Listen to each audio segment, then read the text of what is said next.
Nanghuli nga pala kami ng mga puset o panos dito sa Bahura. At napakarami nga pala guys na uhuli namin dito. Nakakatuwa nga guys manghuli nito dahil nambubuga siya ng mga tintang itim. At humanap nga pala guys kami ng isang isla dito na kami lang ang tao. At dito nga guys tayo magluluto ng mga pupudripin nating mga panos. Napakasarap nga guys tumambay dito at okay na okay itong adventure natin ngayong araw. At pinirito nga lang pala guys natin itong mga puset o panos na nahuli namin ngayong gabi.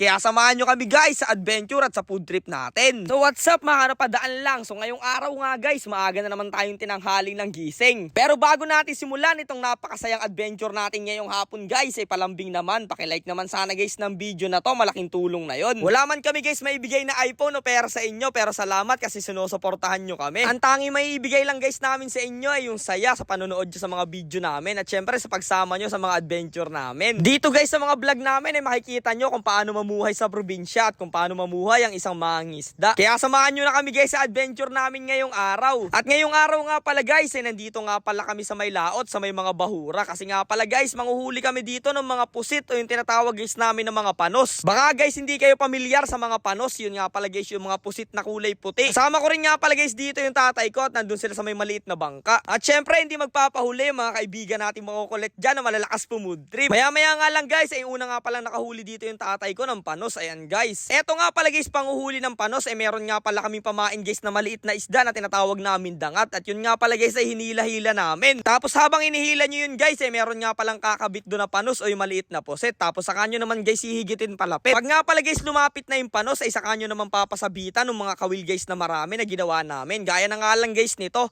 Dahan-dahan lang kaso nga lang pagkasana dito ng ating tropa hindi tinama. Pero dito guys sa pangalawang pagkakataon ay meron na naman kumabit doon sa aming pahila. At ayan nga guys pagkahigit talagang tanggalan dyan yung mga tinta.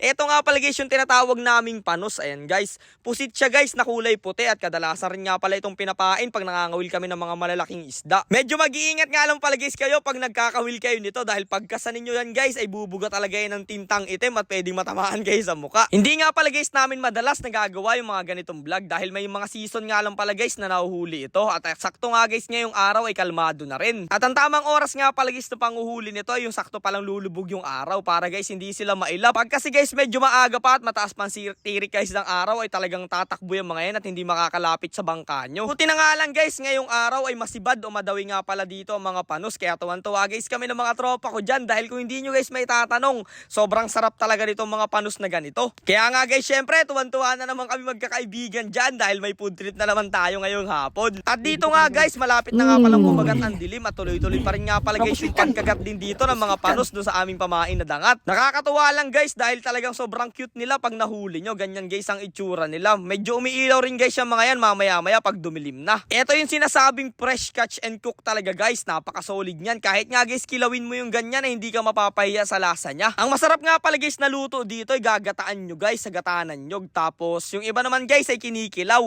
Pero ngayong gabi guys ang gagawin namin dito ay lalagyan namin to ng crispy fry. Tapos palulutungin guys namin at isasawsaw namin sa suka. Eto nga guys huling-huling huli namin ay grabe napakaganda guys ng kulay niya no. Talagang umaalon-alon pa yung gilid ng palikpik niya. At syempre guys nung madilim na ay wala na nga pala guys dumadawin niyan ay humanap na rin kami guys ng isang isla dito na kung saan ay kami magluluto. Pinili nga pala guys namin yung isla na walang tao para naman masolo guys namin itong lugar na to. Kaso nga lang guys sobrang dilim dito at nakakatakot talaga pero dahil marami naman guys kami magkakasama dito ay dito na rin kami pepesto. Meron nga pala guys kaming dalang mga solar din dyan at mga flashlight. Humanap nga lang pala guys kami dito na magandang spot na kung saan ay nakalilim dito sa malaking puno at ayan kinabit namin yung mga solar naming dala at pinailaw na rin namin.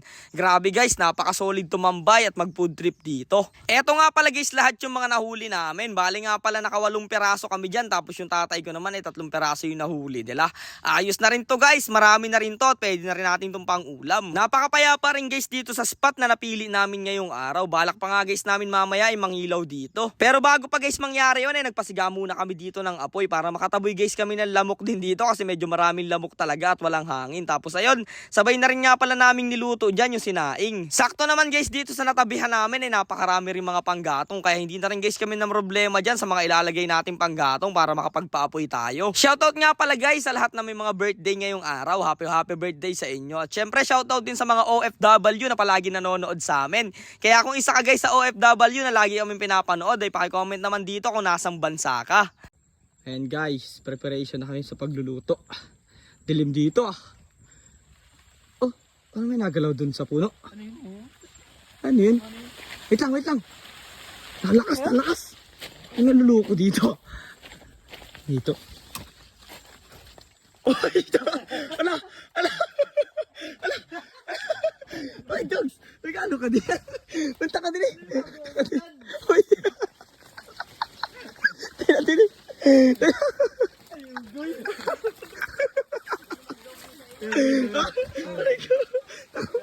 Doon. Nagagaluto tayo. Eto nga pala guys yung behind the scene kung paano natin minake-upan yung tropa natin dyan. Ayan guys, yung mga team na ng pusit. O baka meron mang bash dyan na binubuli ko na naman siya, yung mga tropa natin. Hindi guys, ganito lang talaga kami magbanding. Kasi sa magkakaibigan guys, kung sino pa talaga yung malakas mambuli, yung mga asar sa inyo, sila pa talaga yung mga tunay nyong kaibigan. Hindi tulad guys nung magaganda yung sinasabi pag nakaharap ka. Pero pag tumalikod ka guys, paniguradong uulanin ka ng pagka-plastic nyan. Napakapayapa nga guys ng gabi dito. Talaga namang feel na feel namin guys yung pagtatambay dito sa isla na to kasabay yung maraming lamok.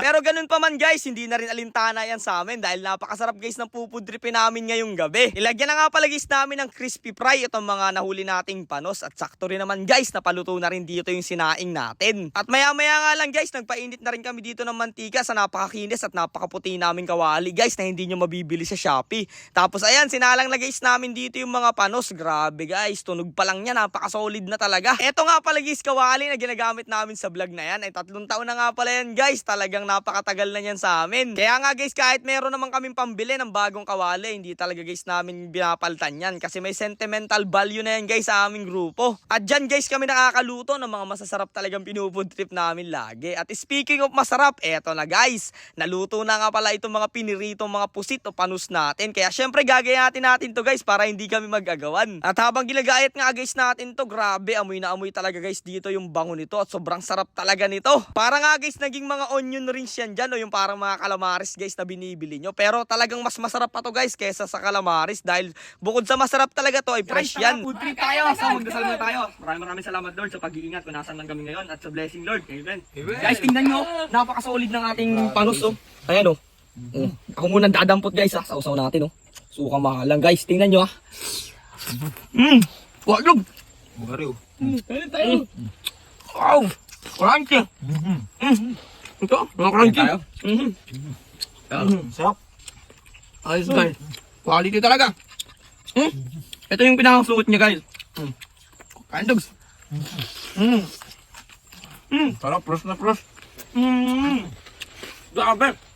Kain tayo. Solid yung panguhuli natin. At yung pagod. Sa food trip, let's go! Hindi na nga pala guys sumabay sa pagkain dyan yung tatay ko dahil nahihiya nga pala guys yung kumain pag may camera. Kaya kami na lang muna guys ang pumudrip at titirhan na lang natin siya. Kaya ayun guys, hanggang dito na lang muna tong adventure natin ngayong gabi. Maraming salamat sa panonood at pag-like nyo sa video na to. Kita-kits na lang ulit.